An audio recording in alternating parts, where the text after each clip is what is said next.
הרבה אנשים חשבו שאני משוגע, כי המחשבה שיש בן אדם מבוגר שרושם צ'קים של כמה מיליוני דולרים לאנשים צעירים, בלי לשאול אותם מה הם עושים, כן. לא נראתה אפס תשתית איתנה לשום קרן השקעה בעולם. 3 שנים אחר כך העולם פתאום גילה שה9 צוותים האלה שווים יחד למעלה מ-20 או 25 מיליארד דולר. וזה היה אירוע מיתוגי או שיווקי אדיר מבחינת סייברסטארט. העולם גילה, עולם ההשקעות, עולם הטק העולמי גילה שיש כזה דבר סייברסטארט, שמשום מה זה מאוד מאוד מצליח, ומשם זה כבר נהיה הרבה הרבה יותר קל. גילי יקר, אני חייב להגיד לך סיפור. אתה יודע, שאני שחקתי כדורסל, אז אני זוכר את עצמי בקיצים, הייתי יושב על היוטיוב, ורואה סרטונים של סטף קרי. רואה איך הוא זורק, איך הוא, אתה יודע, ההתמודדות שלו בתור שחקן עם כל מיני מצבים, וזה, והייתי מנסה לגבש לעצמי כל מיני יכולות מעניינות מהשוק ומהשחקנים האחרים בליגה, וללמוד מהם, ואני חושב שהדבר אולי הכי משמעותי שקרה לי בקריירה, יחסית מאוד צרה בטק, זו ההשקעה שלנו ביחד באפוינט, זו הייתה ההשקעה הראשונה או שנייה שלי בקרן, ואני לא חושב שסיפרתי לך את זה אף פעם, אבל אני זוכר איך השקענו באפוינט יחד, זכיתי להשקיע איתך, וזה באמת סיגל לי הרבה תובנות והבנות על השוק טק העולמי בכלל, על יזמים, על מה לחפש ביזמים, ועל אקסקיושן, ועל עבודה איתך וכן הלאה.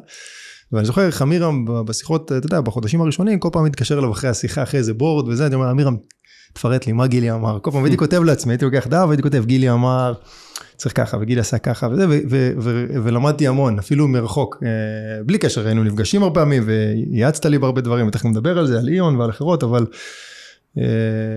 אני שמח לקרוא לך מנטור שלי וחבר, והרבה דברים, אז תודה על העזרה הזאת, ועל הבניית המסלול שלי בחיים, מאז, אתה יודע, ממש קיבש לנו אסטרטגיה מסוימת, אנחנו באמת עושים הרבה פעמים סקנד טיימרים, ונדבר על זה גם, ומי זה סקנד טיימר, ואיך מחשיבים אותם, אבל זה בנה לנו את האסטרטגיית השקעה שלנו, בצורה מאוד מאפיינת, אז תודה על זה, ואפילו, לא יודע אם ידעת את זה, אבל זה כזה, הייתי חייב לשתף. אבל אם נקפוץ קודם כל תודה, זה מקסים, ולא ידעתי, אולי אפילו כדאי שתמחוק חלק מהדברים שאמרתי לאמירם, אבל אני חושב שהמסלול שעשית הוא מדהים בעיניי, מה שאני אולי לא אמרתי לך, אין דבר יותר טוב להגיד את זה, דבר אישי לפני קהל של עשרות אלפי אנשים, שאני חושב שההערכה שלי לדרך שעשית היא עצומה, המעבר בין תחומים הוא מעבר מאוד קשה, מעט מאוד אנשים מצליחים לעשות את האדפטציה הנדרשת, ואני חושב שמהפעם הראשונה שנפגשנו, שזה מבחינתי פעם ראשונה היה חצי קוריוז, נכון. בסוף הפגישה, אמרתי לעצמי, טוב, צריך לקחת את הבחור הזה ברצינות, כי הוא לוקח את עצמו ברצינות, ואני באמת שמח על לראות את כל ההתקדמות, זה ממש מרשים. תודה, אז אתה יודע, בסוף אנחנו מדברים על זה הרבה פנימית, אבל אני חושב שיש הרבה דמיון בין ספורט ליזמות, לטק, דיברנו על זה פעם, עכשיו אני ואתה, על כל הנושא הזה של עבודה קשה, והתמדה וצניעות, ולדעת להקשיב לביקורת, ולהקשיב לפידבק טוב, ולדעת לנווט בתוך הדבר הזה, כמובן שיש כאילו, אתה יודע, היבטים אחרים, ברמה מקצועית, טכנית, שצריך ללמוד מה זה CSPM, ומה זה Cloud, ומכפילים של חברות ציבוריות וכן הלאה, אבל אתה עשית, זה לא בדיוק טרנזישן, אתה הוספת לעצמך עוד דברים, ונכנסת, תמיד היית אוהד ספורט, אנחנו מכירים מרחוק גם ומקרוב, והיית אוהד ספורט מושבע, מכדורסל לטניס לאולימפיאדה, וזכית לראות את סטף קרי באולימפיאדה עם יבגני, שאולי זה היה הפרפורמנס הכי טוב, אני לא זוכר פרפורמנס יותר גדול של ספורטאי אולימפי אי פעם, בטח לא המגרש הכדורסל. איפה אתה מרגיש שזה דגדג לך להיות בעלים של קבוצת כדורסל? למה, מאיפה זה הגיע? האהבה שלי לספורט היא דבר שהתחיל בגיל מאוד מוקדם, אז זה היה לי תחביב ואהבה עצומה, גם כדורגל וגם כדורסל. אני חושב שבשנתיים, 3 האחרונות, הנושא הזה הגיע להתלכדות משני מקומות. אחד, ההבנה שלי בעבודה עם הרבה מאוד יזמים, שבונים ובנו חברות מאוד מוצלחות, בסקייל מאוד גבוה, שההתמודדות שלהם מאוד מאוד דומה להתמודדות של ספורטאי על.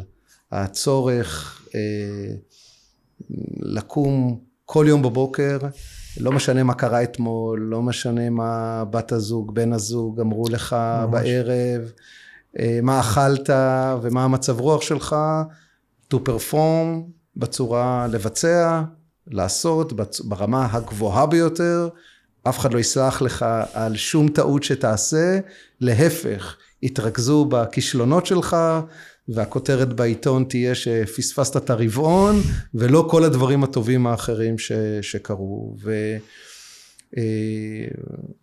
ובתור אחד שעוסק בעולם ההשקעות, בעולם הוונצ'ר, יותר מדי זמן, אני כל הזמן מחפש דרכים ללמוד ולהשתפר, וחשבתי שהעבודה עם ספורטאים, במיוחד עם ספורטאי על, תשפר אותי ותשפר את החברות ואת היזמים שאני עובד איתם, ושאני אוכל לקחת הרבה מאוד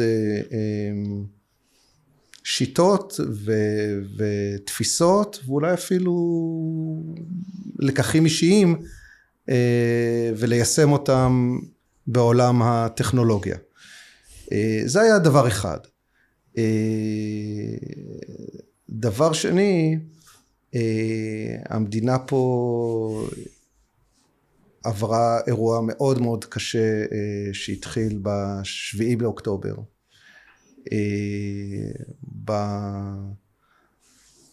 הקהילה פה, אני חושב, אני מסתכל על כל מדינת ישראל, הרבה מאוד קהילות, אבל כקהילה אחת עברה פה שבר עצום, שעוד לא קרוב להתאחות. ויש לנו עדיין חטופים בעזה, שאנחנו מייחלים לראות אותם חוזרים לפה בריאים ושלמים. יש להם, לכל אחד מהם יש משפחה בטח שמחכה לראות אותו.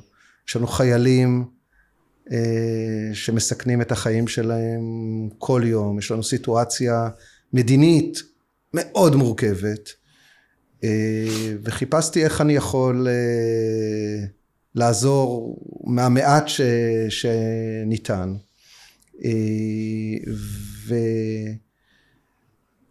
והבן שלי שבמהלך 7 באוקטובר היה חייל, השתחרר לפני חצי שנה, הוא אוהד שרוף של הפועל תל אביב.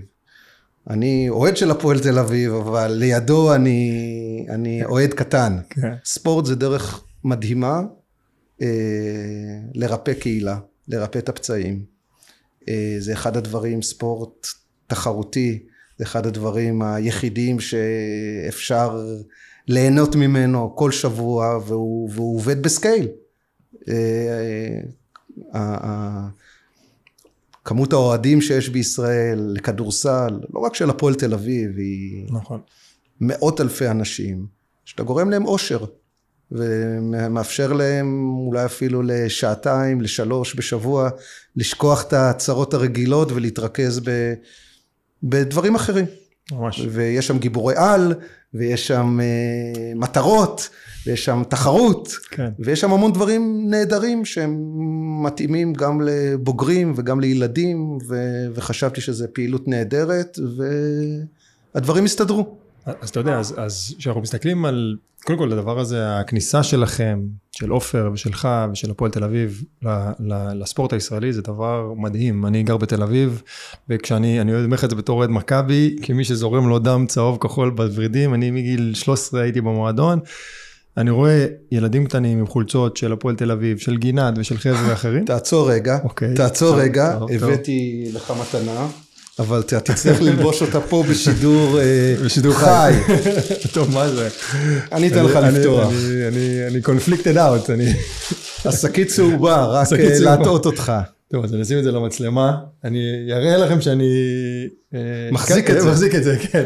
ללבוש יהיה לי קשה, אבל אני מחזיק את זה ואני אשים את זה עליי. אני באמת שמח שזה קורה. אז אני אשים את זה באמת עליי. אבל קודם כל אני באמת שמח, כי הכנסתם משב רוח רענן לספורט, אתה יודע, הרבה פעמים שמסתכלים על העלייה שלכם ליורוליג, אבל העלייה ליורוליג זה כמו שוויז נמכרה ב-30 מיליארד, או 33 מיליארד. היו המון דברים מדהימים בדרך, מההחזרה של מוטלי, שאם היית אומר לי בדרך, אני אומר לך, גילי, תשחררו, ועשיתם מהלכים מדהימים, ובברלי, והמאמן, והצוות, והשחקנים תוך כדי העונה. זה דבר שלא נעשה בכדורסל הישראלי אף פעם. אז קודם כל זה באמת מדהים.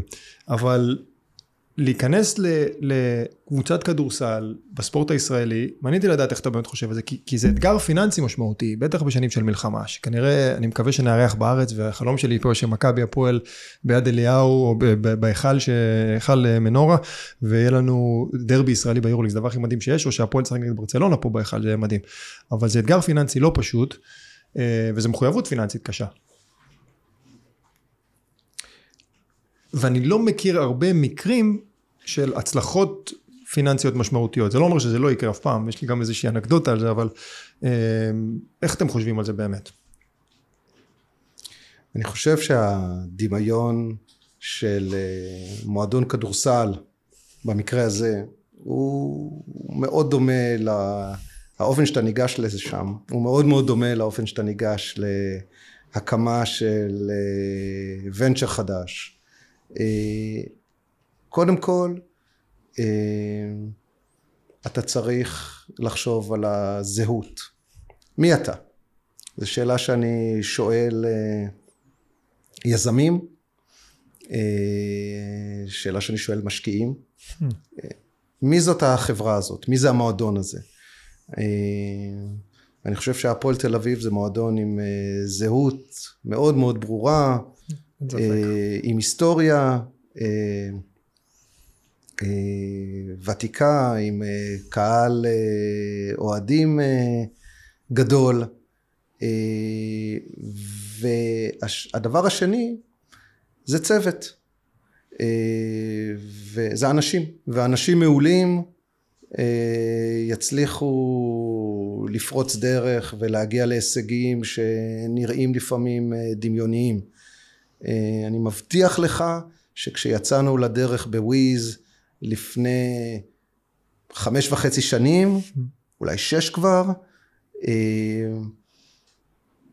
ידענו מי אנחנו, אף אחד לא דמיין, מדהים. ואף אחד לא חשב במונחים של 32 מיליארד דולר, בזמן קצר בצורה מטורפת. אבל מה שכן חשבנו, מהיום הראשון זה איך אנחנו מכנסים פה את הצוות החזק ביותר, שהוא מקצוען, איש בתחומו.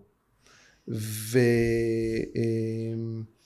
התחיל בוויז, זה התחיל מצוות של 4 אנשים, שאתה מסתכל על כל אחד מהארבעה, ואתה מבין מה הערך המוסף שלו לקבוצה, אפילו לקבוצה הקטנה הזאת, שכל אחד מהם הוא אדם מאוד איכותי. אני חושב שהאופן שאני מסתכל על הפועל תל אביב זה בצורה מאוד דומה. מה הזהות שלנו ואיך אנחנו מביאים לפה את הצוות האיכותי ביותר על המגרש, אבל לא פחות חשוב מחוץ למגרש. ואני לא חושב אתה יודע מה, בוא נסתכל על ההקלטה שלנו בעוד 5 שנים ונראה לאן ניתן להגיע, כי אני חושב שבתחילת הדרך בוויז, היית שואל אותי לאן ניתן להגיע, לא הייתי אומר לך 32 מיליארד דולר תוך 5 שנים, ואני לא רוצה לעשות את מה שאני לא עושה בעולם הסטארט-אפים, להגיד מראש לאן ניתן להגיע, כי כל מה שתגיד, אתה מייצר מיד תקרת זכוכית. ואני באמת מאמין שעם צוות טוב, ועם עבודה נכונה, ניתן להגיע הכי רחוק מעבר למה שאפילו אנחנו, אתה ואני כרגע, נהיה מסוגלים לדמיין. אני זוכר את הפגישות הראשונות שלנו, שגם שמעתי פודקאסט שלך, ודיברת על זה שבסייבר סטארס, וניגע בזה עוד שנייה בהמשך גם, שאתם באמת משקיעים באנשים, עוד לפני רעיון, אתה בכלל לא שואל אותם על רעיון, ואתה מדבר איתם על הגריד, וניגע באמת בנקודות האלה. היום אני מבין הרבה יותר טוב מה שהבנתי אז, כי תמיד אמרתי כן, אבל מה אם הרעיון הוא ממש טוב? מה, לא נשקיע בחברה כזאת? כאילו, וזה לא ישב לי ממש בבסיס של הדבר, והיום אני כל כך מבין את זה יותר, שהרעיון זה נחמד, אבל בסוף זה אנשים צריכים לעשות אקסקיושן, ורעיונות, יש הרבה רעיונות בחוץ, ויבואו עוד צוותים שיעשו את זה, ויכול להיות צוותים יותר טובים, ועדיף להשקיע בצוות הכי טוב.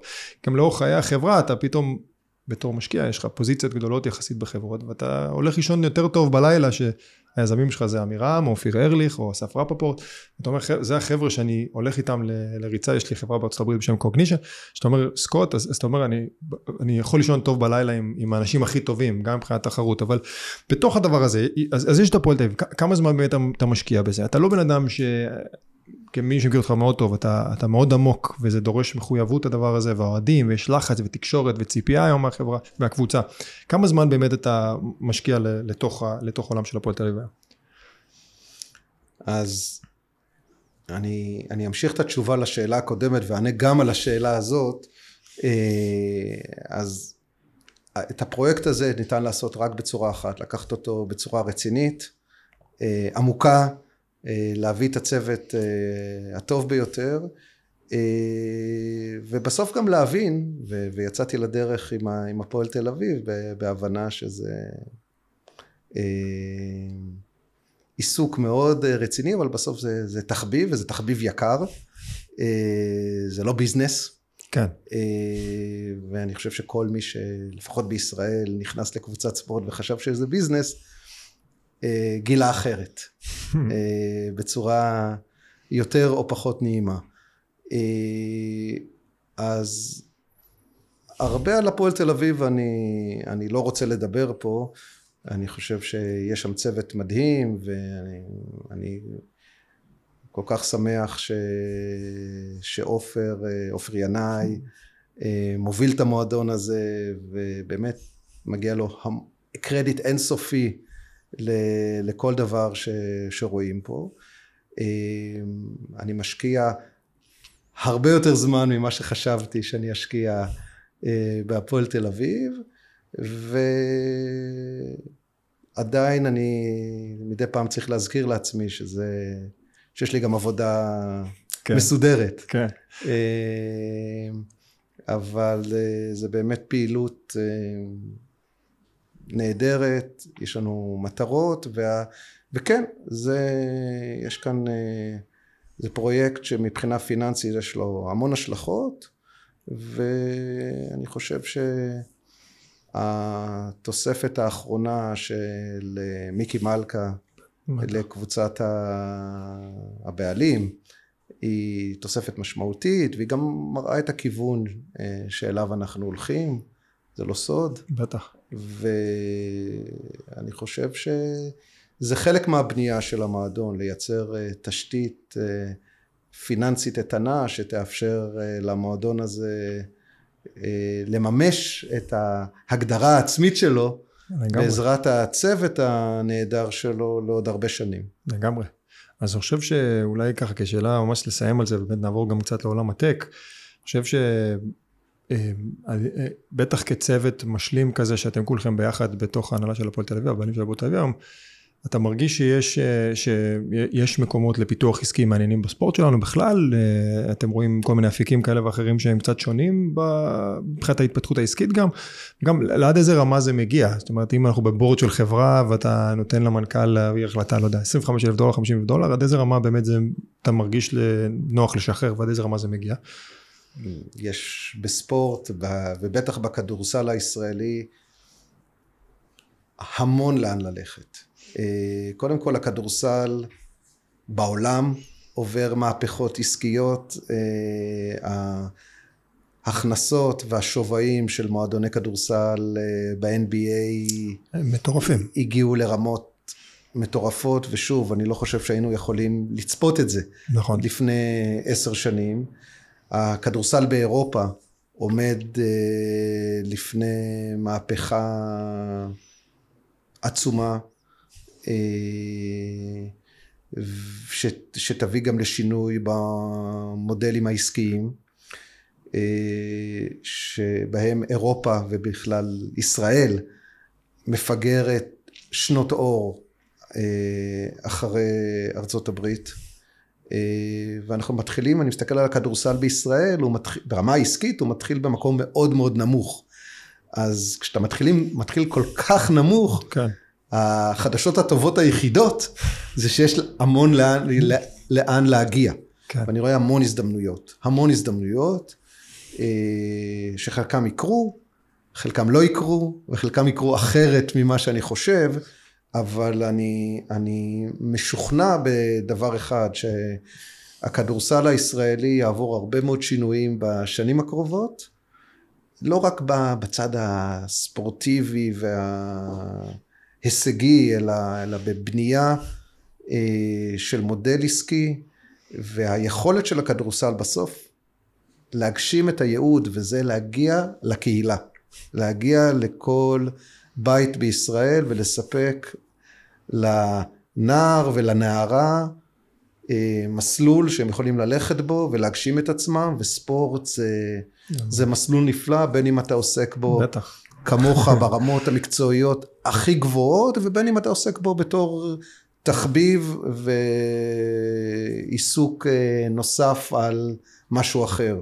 לגמרי, לא, אני חושב שגם כל עולם הקונסומר והצופה במשחקים עצמו משתנה, אבל צד שני, המוצר, משחקי היורוליג, אתה מסתכל על שחקנים, המשחק ברמה מאוד מאוד גבוהה, וגם בליגה הישראלית, ויש התפתחות מעניינת, אז לגמרי יש הרבה פיתוח. עכשיו, ה-NBA מדבר על פתיחת ליגה אירופאית חדשה אולי בצורה כזו או אחרת, זה גם יהיה מעניין לראות מה יקרה ברמת היורוליג, ואני חושב שאתם מגבשים לעצמכם נכסים מדהימים, בין ברמה של הבעלים והניהול המקצועי ביותר, לבין שחקנים כמו מיצ'יץ' שהחתמתם ל3 שנים, אני חושב שזו החלטה מדהימה, זה לא איזשהו פגע וברח כזה לשנה, ומנסים לתת לו כסף כמה שיותר, יש לנו פה נכס ל3 שנים, מקווים כמובן שיגיע בכושר טוב והכל, אבל אני גם מאמין שכן, אין סיבה שלא, אבל בכלל, אתם בונים ממש ברמה הכי מקצועית, ובסוף, אנחנו חיים בשוק תחרותי, ואני חושב שזה טוב שלמכבי יש תחרות, זה טוב לספורט הישראלי, זה טוב לצרכן הישראלי, זה טוב לכולם, זה רק יביא עוד אנשים לצפות במשחקים ועוד עניין.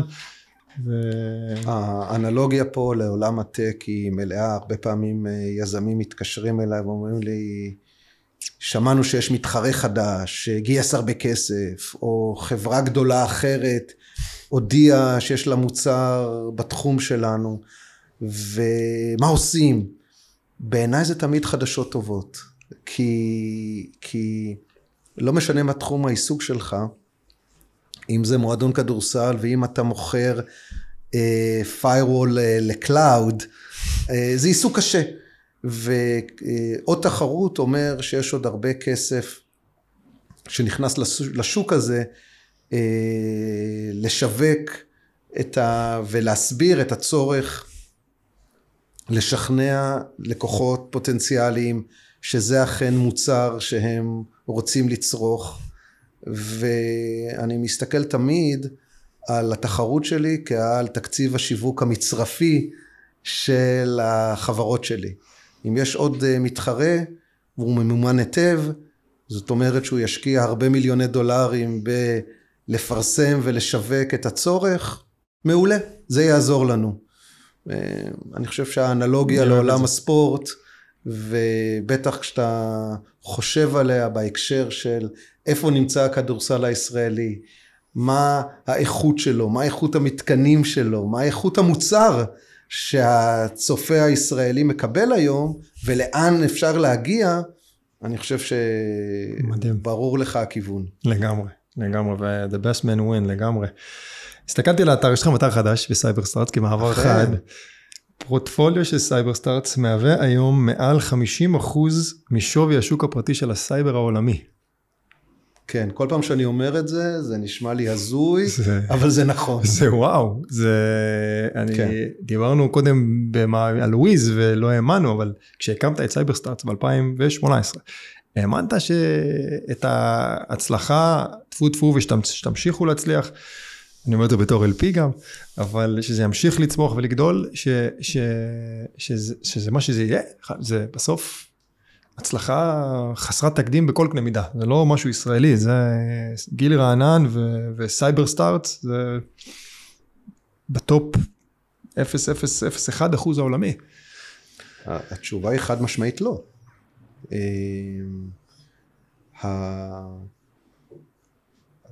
קודם כל המקום שאנחנו נמצאים בו היום הוא בהחלט קודם כל מדהים.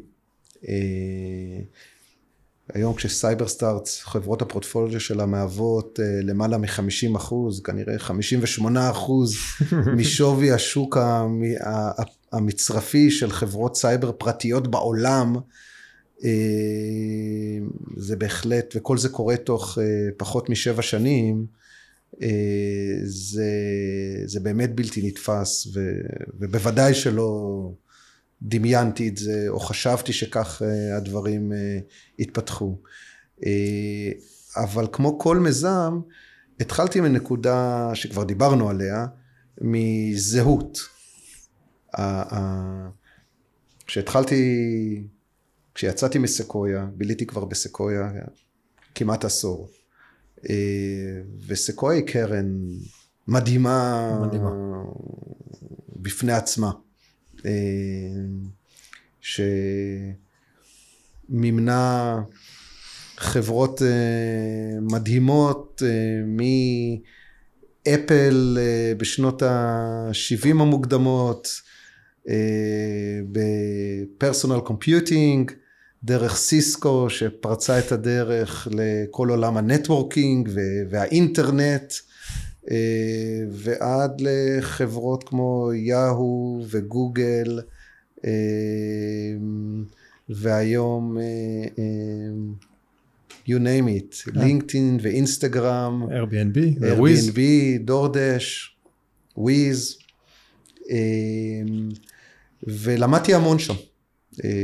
ביליתי, הזדמנה לי הזכות לעבוד עם המשקיעים הכי טובים בעולם, גם עם מייק מוריץ וגם עם דאג ליונה,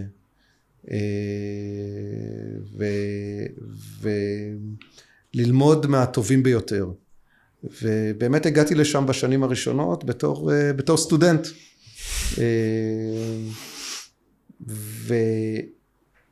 ולמרות כל מה שראיתי בסקויה, חשבתי שעולם ההשקעות המוקדמות, מה שנקרא early stage investment, הוא עובד במודל שבור ושגוי. ושאנחנו בתור תעשייה, אם אפשר לקרוא לעולם ה-venture capital תעשייה, שגם על זה יש חולקים, הוא עולם שמשקיע תשומת לב אדירה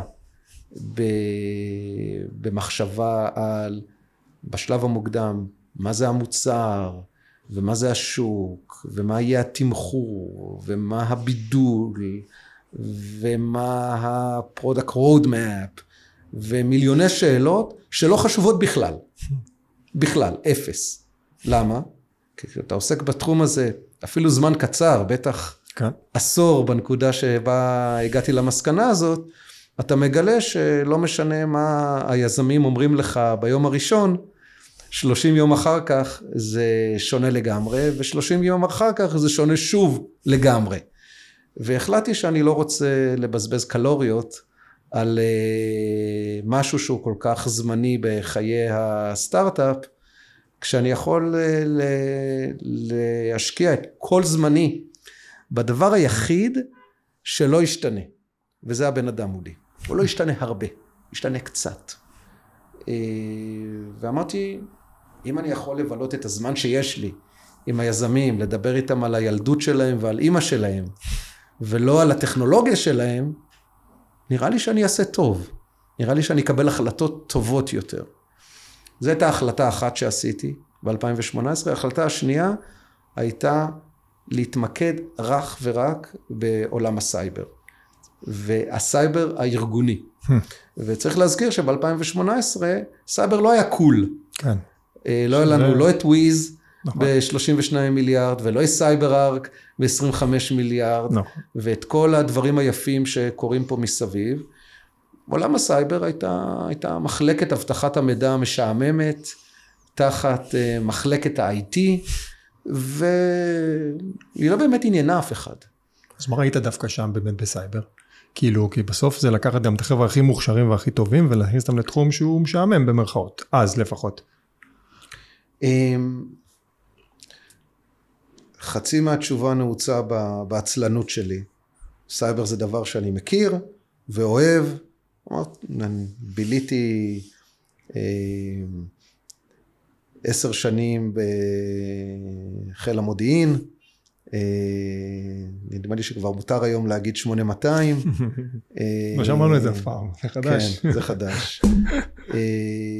ואחרי זה פעמיים יזם של חברות בתחום הסייבר, תחום שאני מכיר אותו, אוהב אותו, ורציתי לעסוק במשהו שאני מכיר ואוהב, ולא להתפזר לתחומים חדשים. זה כמעט היה, כמעט מקרי. וחשבתי גם ב-2018 חשבתי שזה אחד התחומים הבודדים בעולם, שזה יתרון בו להיות ישראלי. שיש למילה ישראל קונוטציה חיובית. ואין המון תחומים לצערי, אין המון תחומים כאלה בעולם.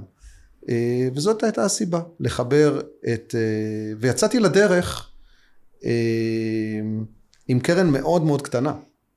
קרן מאוד קטנה שביצעה 9 השקעות, 9 צוותים. לא יודע, צוותים, מעניין, איזה צוותים היו שם בקרן הזאת? אתה מכיר לא מעט מהם, אבל בנקודה שיצאתי לדרך, אני מיד אענה לך, הרבה אנשים חשבו שאני משוגע, כי המחשבה שיש בן אדם מבוגר שרושם צ'קים של כמה מיליוני דולרים לאנשים צעירים, בלי לשאול אותם מה הם עושים, כן. לא נראתה אפס תשתית איתנה לשום קרן השקעה בעולם. 3 שנים אחר כך העולם פתאום גילה שה9 צוותים האלה שווים יחד למעלה מ-20 או 25 מיליארד דולר. וזה היה אירוע מיתוגי או שיווקי אדיר מבחינת סייבר סטארט. העולם גילה, עולם ההשקעות, עולם הטק העולמי גילה שיש כזה דבר סייבר סטארט, שמשום מה זה מאוד מאוד מצליח, ומשם זה כבר נהיה הרבה הרבה יותר קל. אבל באמת ההשקעות לא היו רק, זאת אומרת, וויז הייתה חברה מאוד מוכרת ובולטת בקרן הזו, אבל היו שם, יש שם עדיין חברות כמו Fireblocks, חברה נהדרת בעולם הקריפטו אינפרסטרקצ'ר, יש שם חברה נהדרת בשם חברת Fireblocks של מיכאל שאולוב, בטח. חברת איילנד, בעולם של אנטרפרייז בראוזר, דפדפן ארגוני, חברה מצוינת של מייקל פיי ודן אמיגה, והיו שם לא מעט חברות שנרכשו בסכומים יפים. אז אחד הדברים המיוחדים בקרן הזאת שגרם לעולם להבין שיש כאן משהו שעובד, זה באמת ההיט רייט, אחוז הפגיעה. כן. כי בעולם ההשקעות, אם אתה במקרה משקיע מוקדם בדורדש או ב-Airbnb, אתה תעשה מאוד יפה בתור המשקיע, יפה אפילו באופן מגעיל. נכון.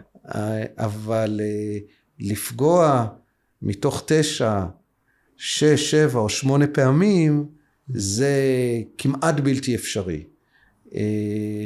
ואני חושב שבסוף זה הכל הולך לאותה זהות,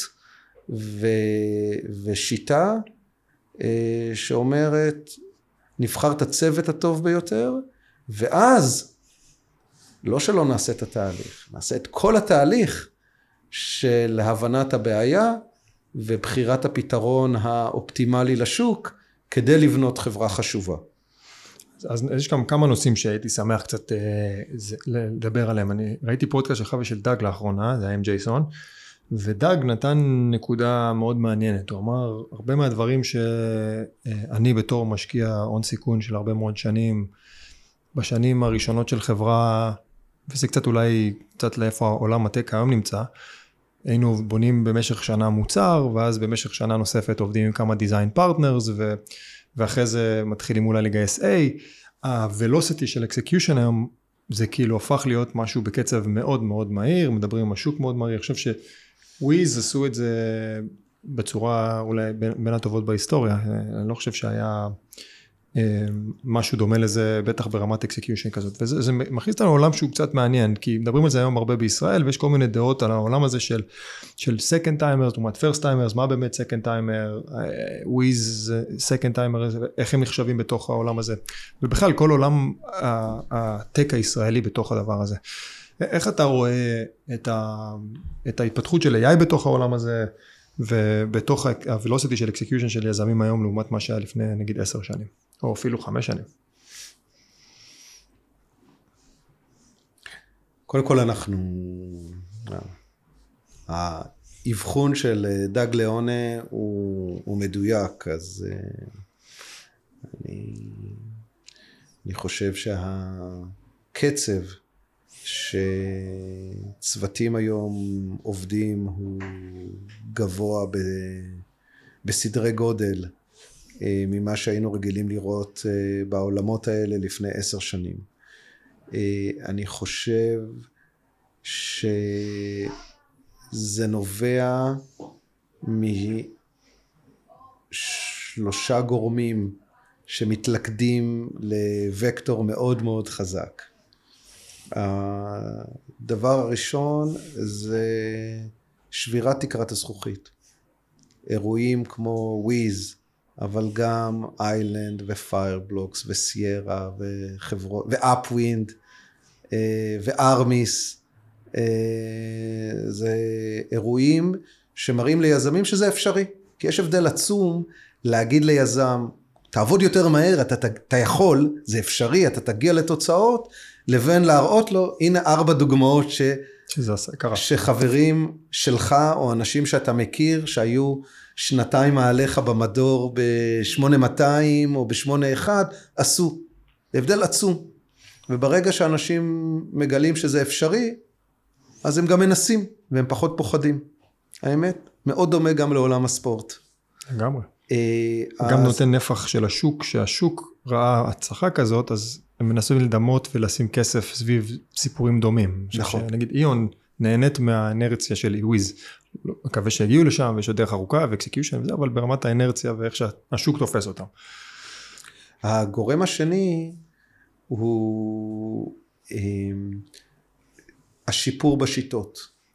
זאת אומרת, השפעה של מתודולוגיה, כמו של הסאנרייז של סייברסטארטס, שהיא מכלול שלם של תהליכים שנועד להאיץ את תהליך הלמידה, את תהליך ההבנה של אותם יזמים, אותה קבוצת יזמים, של מה הבעיה שהם פותרים, ולא מה הפתרון שהם מוכרים. זה 2 דברים שונים. מה הלקוח קונה לעומת מה אתה מכרת. והשיטות משתפרות, ובעצם מייצרות את התשתית, לא רק הפיננסית, אלא התהליכית, לבנות חברות טובות יותר, מהר יותר. והגורם השלישי הוא שינויים רדיקליים בטכנולוגיה.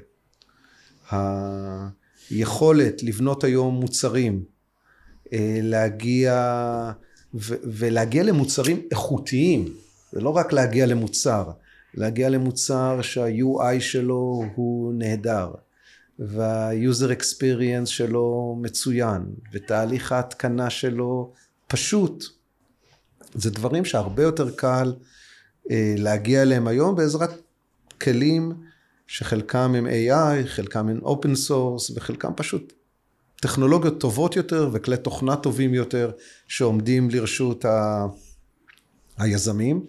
כל שלושת הגורמים האלה מתלכדים לשינוי עצום בסצנה, ואנחנו רואים היום, שוב, לא תמיד, זה לא מצליח ב100% מהמקרים, כי אם זה היה קל, אז לא היו צריכים אותך ולא היו צריכים אותי, אבל זה מצליח הרבה יותר, בהרבה יותר מקרים, שאתה מצליח לבנות חברה, וחברה מוצלחת, וחברה גדולה, בפרק זמן מאוד קצר.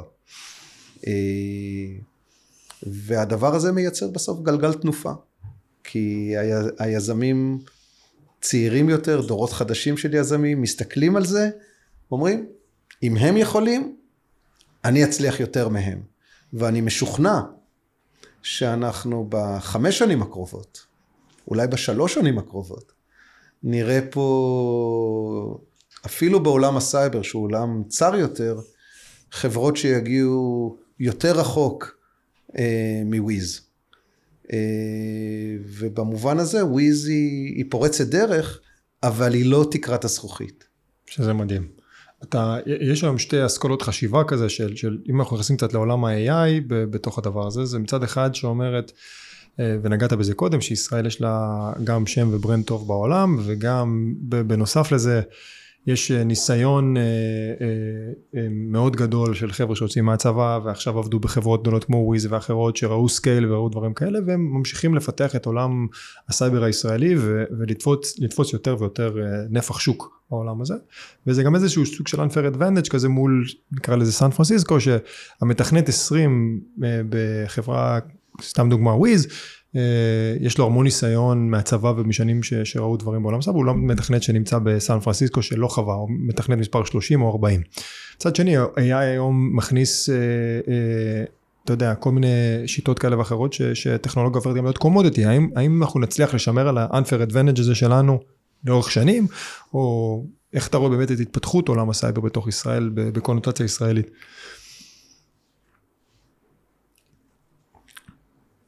אני חושב שקשה לענות על זה בכן ולא. אם אני נדרש, קודם כל התשובה היא כן. אני חושב שאנחנו נשמר את היתרונות היחסיים שיש בישראל, ואני חושב שאנחנו נמשיך לראות את תחום הסייבר בתור אחד הקטרים המשמעותיים, לא רק של הטק בישראל, של הכלכלה הישראלית. לגמרי. היום סייבר, חברות סייבר הן כבר מהוות 40% מהטק סקטור והטכנולוגי סקטור בישראל, ובוודאי מהוות חלק אפילו עוד יותר גבוה מתוך הצמיחה בעולם הטכנולוגיה בישראל. זה נתונים שלא השתנו. אני חושב שרק יצמחו. כי הכל בסוף קשור לאיכות כוח האדם ולשיטות עבודה. איכות כוח האדם, אני ממשיך לראות כל הזמן צוותים שהדבר העיקרי שאני לוקח מהפגישות איתם, צוותים של יזמים שעושים את זה פעם ראשונה, זה המון אופטימיות. אני הייתי אתמול בפגישה ב8 בערב בתל אביב, במקרה לקחתי אותה במשרדים של וויז עם צוות חדש, ויצאתי מהפגישה ואמרתי, וואו, איזה כיף. מה מרגש אותך בזה? אתה היית חלק... מרגש אותי לראות אנשים צעירים. ראית את וויז, סיירה, איילנד, אפווינד, ראית... מה מרגש אותך בזה? מרגש אותי לראות אנשים צעירים, מוכשרים, הרבה יותר מוכשרים, הרבה יותר חכמים ממה שאני הייתי בגיל הזה. את החברה הראשונה שלי הקמתי בגיל 27, ישר מתוך 8200. חשבתי שאני יודע הכל, לא ידעתי שום דבר. אז לראות אנשים מוכשרים ולדעת שיש כאן כל כך הרבה פוטנציאל, שעם העזרה הנכונה, עם ההנחיה הנכונה, הם יכולים לשבור כל תקרת זכוכית, לממש את החלומות שלהם, של המשפחות שלהם, אבל גם לבנות פה בישראל תעשייה אמיתית, זה דבר שמרגש אותי כל פעם מחדש. אז זה ציונות גם, זה ציונות בחלק, אני מדבר על זה הרבה. לאנשים ציניים קשה, אסור להגיד ציונות, כי זה ישר צורב לי את כל הבלוטות הציניות בגוף, אבל כן, התשובה אומרי כן, זה גם ציונות, זה הדרך לגמרי. לבנות פה, זה הדרך להפריח את השממה היום, ויש כאן, נסתכל מסביב, אנחנו חיים פה בווילה מזכוכית באמצע הג'ונגל, וזה מאוד מאוד קשה, ואני חושב שחלק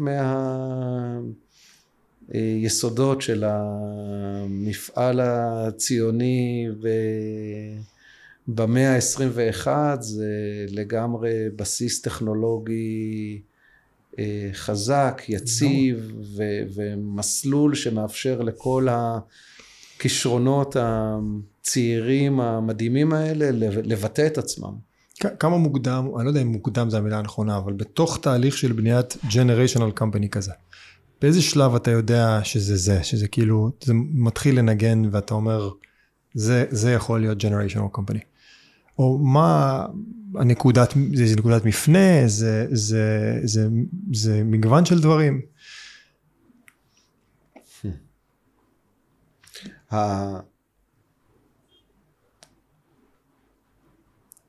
כמעט בכל חברה כזאת, שאני זוכר, הייתה נקודה שידענו שטוב, מפה שום דבר כבר לא יעצור אותנו. שבנית מכונה שתעבוד, והיא תעבוד כל עוד זה לא יתפרק מבפנים, ודברים תמיד יכולים להתקלקל. ברור.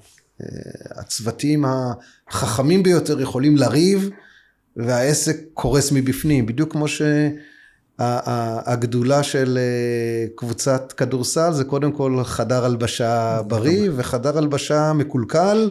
זה לא משנה מה. זה לא משנה את כמות הטלנט שתביא לשם. ראיתי בכמה כאלה גם. גם אני. אז אני חושב שבכל החברות האלה, בפיירבלוקס, באיילנד, בסיירה, בארמיס, היה מאבק. כל דבר היה קשה. אתה תדבר עם יבגני מארמיס על הכמה שנים הראשונות, זה הכל מאבק. יש נקודה שהיא בדרך כלל נמצאת במיקום התיאורטי על ציר הזמן, אחרי שהחברה מפסיקה להסתמך רק על הפאונדרים שלה, רק על היזמים שלה שמסוגלים למכור את המוצר. פתאום אתה רואה שיש איש מחירות אחד שהבין את זה, ואשת מחירות שנייה, ועוד רבעון, ופתאום אתה רואה אחרי 2-3 רבעונים, פתאום אתה רואה שיש לך כבר 10 אנשים שיודעים מה הם עושים, והפייפליין גדל, והמחירות גדלות, והמוצר טוב, והלקוחות מתחילים להגיע אליך, זה נפלא. אין תחושה טובה יותר מזה, זה פשוט תחושה מופלאה. אז ממש לקראת סיום, אשמח לשאול אותך כמה שאלות שהן קצת שונות. אני חושב שאחד הדברים שמכבי תל אביב נמצאת בהם היום, וזה באמת, וזה דיברנו גם על סקויה, מהעולם של סקויה, אני חושב שסקויה אולי עשתה את זה הכי טוב, תקן אותי אם אני טועה, אבל בהיסטוריה של ונצ'ר, זה העברה בין דורית. מכבי יש להם את הנושאים שלהם, סקויה עשתה העברה בין דורית אולי פעמיים, והיום זה כל הצוות של רולוב ודג, שבאמת עושים את העברה הזאת. בסייברסטארט, אני לא יודע אם העברה בין דורית זה המילה נכונה, אתה כמובן עדיין מעורב וכן הלאה, אבל כן היום הכנסתם יותר שותפים פנימה, וזה יותר שותפים בעצם מקבלים החלטות וכן הלאה. איך אתה באמת רואה את השחרור הזה לשותפים חדשים, איך עושים סקייל בתוך העולם הזה, איך אתה רואה באמת את סייברסטארטס, לא יודע אם המון שנים קדימה, אבל באמת את התהליך שאתם נמצאים בו היום? זה לגמרי תהליך חשוב, והוא חלק מבניית התשתית בעיניי של כל השוק הזה. כדי שהשוק הזה, שוק הסייבר בישראל יצליח, לא מספיק שיהיה בו רק יזמים מוכשרים וכסף ושיטות עבודה, צריך גם שיהיה משקיעים טובים. ואחד הדברים אתה יודע, לפני כמה שנים, כשהייתי בנקודת ההחלטה הזאת, כי התחלתי את סייברסטארטס לבד, יכלתי להגיד לעצמי, אוקיי, אני אמשיך לנהל את הבוטיק שלי לבד עם עצמי, וההחלטה שלי הייתה להוסיף שותפים. התחלה הצטרפה אליי ליאור סימון, הנהדרת, ואחרי זה הילה זיגמן, ולאחרונה דור כנפו, וחלק המשימה שלקחתי על עצמי זה להכשיר משקיעים, לעזור להם לממש את הפוטנציאל שלהם, כי בלי משקיעים מצוינים קשה לקיים את כל האקוסיסטם הזה, ואני מאושר מזה. אני חושב שהצוות של סייברסטארטס הוא צוות נהדר, והוא אכן יותר גדול בצורה משמעותית ממה שהוא היה לפני 3 שנים. נכון. וזו מטרה מאוד מאוד חשובה שאני שמח שאנחנו משקיעים בה. אז אולי כפלו-אפ על זה, דיברתי לפני השיחה גם עם אופיר ארליך, וביקשתי שישאלתני שאלה לגילי, וזה קצת מתקשר לעולם הזה, סייברסטארטס נשים אותה בליגה בפני עצמה, אבל 2024 וגם 2025 אנחנו רואים השתתפות מאוד גדולה של הקרנות האמריקאיות בישראל. זה מייצר, intention זה המילה הנכונה, אבל מייצר מורכבות ותחרות שונה לקרנות הישראליות. נוציא את סייברסטארטס, זה פחות האירוע שלכם, אבל הקרנות הישראליות היום נמצאות בתחרות מול הסקויה של העולם שנמצאות פה, ופאונדרס פאנד וגריילוק וכאלה שהיו פה לאורך שנים ולא בדיוק עזבו, ויש כאלה שהצטרפו מחדש. איך אתה רואה את ההתקדמות של האקוסיסטם של הקרנות הישראליות יותר, ואולי גם בהשוואה קצת לשנים אחורה, כי היום ב-2024 מעל 40 סיבובי סיד הובילו הקרנות האמריקאיות בישראל, זה היה מספר C. אני חושב שהטרנד ב-25 הוא די חזק כמו 24, אולי אפילו גם קצת יותר. איך אתה באמת רואה את ההתפתחות של הוונצ'ר הישראלי? א', אני חושב שצריך להסתכל על מה שקורה בישראל באיזושהי ראייה. תמיד יש לנו את הנטייה להסתכל על זה רק מתוך הזווית ראייה המאוד מקומית שלנו. יש תהליך של גלובליזציה בעולם, יש כסף חכם, מחפש תשואות, איפה שהוא יכול למצוא אותם. שמחתנו הוא מוצא אותם בישראל, ובצורה יותר ויותר תכופה מוצא אותם בתחום הסייבר בישראל, וזה נהדר. הדבר הזה בסוף הוא מאתגר את הקרנות הישראליות המקומיות, אבל הוא גם משפר אותם.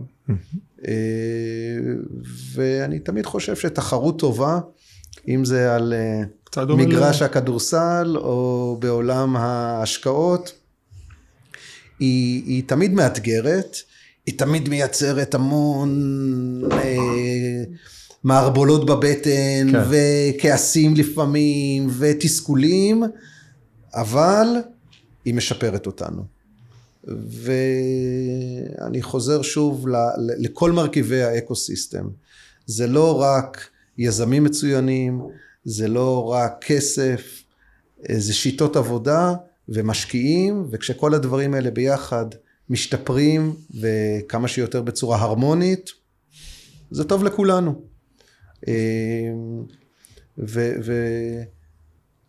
ובסופו של דבר אני חושב שמי שמסתכל על העולם הזה של השקעות בדרך הלנס, דרך העדשה של ניצחתי או הפסדתי עסקה, הוא דן את עצמו להמון אכזבות. כן. צריך פה, בתור משקיע, אתה עושה את ההחלטות שלך, את הבחירות שלך, ואחרי זה אתה חי איתן. ונורא קל, אתה כבר, אני חושב שזה אחד הדברים הראשונים שאמרתי לך, נורא קל לרשום צ'ק ולהפוך להיות משקיע. כן. איך יוצאים מזה?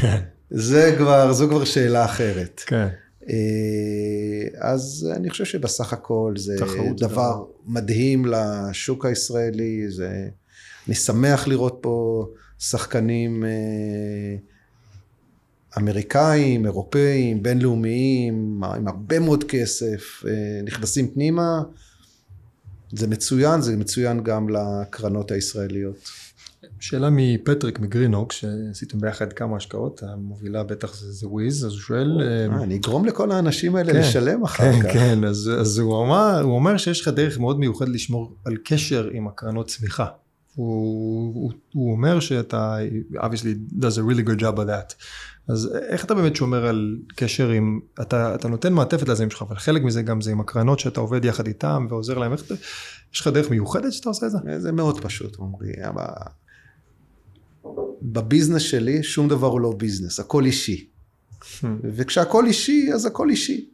אז האנשים שאני עובד איתם, אני מקווה שמשתדל לעבוד עם אנשים שאני מעריך אותם ואוהב אותם ורוצה בטובתם, ואז זה הופך את הכל קל. כי אז כמעט כל עסקה היא ווין ווין. כי זה אנשים שאני בסך הכל רוצה שהם יצליחו, וגם אם אני מפסיד קצת פה ולא ממצא את הפוטנציאל שם, זה הכל טוב, וזה גם אנשים שאני נהנה להיות איתם בקשר, כי זה הכל אישי. איכותיים ברמה מדהימה. יש לנו עבודה מדהימה, בכלל, אני חושב שוונצ'ר זה עבודה, אני אומר את זה תמיד לאשתי, זכינו לעבוד עם יזמים ומשקיעים גלובליים וביזנס ויזמות והתמודדויות ולחץ, וכל המעטפת, זה מעטפת מאוד איכותית של עבודה. ונצ'ר זה עולם שישמור אותך צעיר ובריא, לעוד הרבה שנים, זה עולם נפלא. יאללה, ויאללה הפועל. יאללה הפועל. תודה גילי.